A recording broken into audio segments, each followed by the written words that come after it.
Στην εγκυμοσύνη υπάρχουν ορισμένες τροφές τις οποίες πρέπει να αποφύγεις, ούτως ώστε να διασφαλίσεις τόσο τη δική σου υγεία όσο και του εμβρίου. Αρχικά είναι σημαντική η αποφυγή της κατανάλωσης αλκοόλ, καθώς καμία δοσολογία δεν θεωρείται ασφαλής. Ως προς τον καφέ, τα ροφήματα και τα τρόφιμα που περιέχουν καφεΐνη, συστήνεται η κατανάλωση μέχρι 200 mg καθημερινά.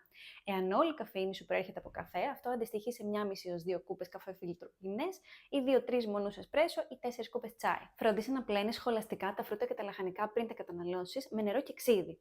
Απόφυγε τις έτοιμες ομές σαλάτες και φρουτοσαλάτες απ' έξω, καθώς δεν γνωρίζεις πόσο καλά πλυμμένες ή συντηρημένες είναι. Μην καταναλώνεις μη παστεριωμένα γαλακτοκομικά. Προτίμησε συσκευασμένα γαλακτοκομικά που αναγράφουν στην ετικέτα ότι έχουν υποστεί παστερίωση ή προέρχονται από παστεριωμένο γάλα.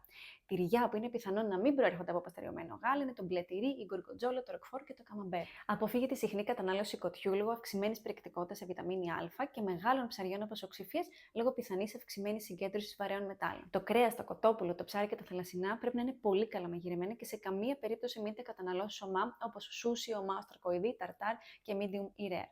Επίσης, συστήνεται η αποφυγή αλλαντικών και καπνιστών κρεάτων και ψαριών λόγω κινδύνου ληστερίωσης. Τα αυγά τα θέλουμε πολύ καλά ψημένα, π.χ. σε ομελέτα ή βραστά σφιχτά, και να αποφύγεις τροφές που τα περιέχουν ομά όπως η μαγιονέζα. Απόφυγε το παγωτό μηχανής λόγω πιθανής μόλυνσης από ληστέρια.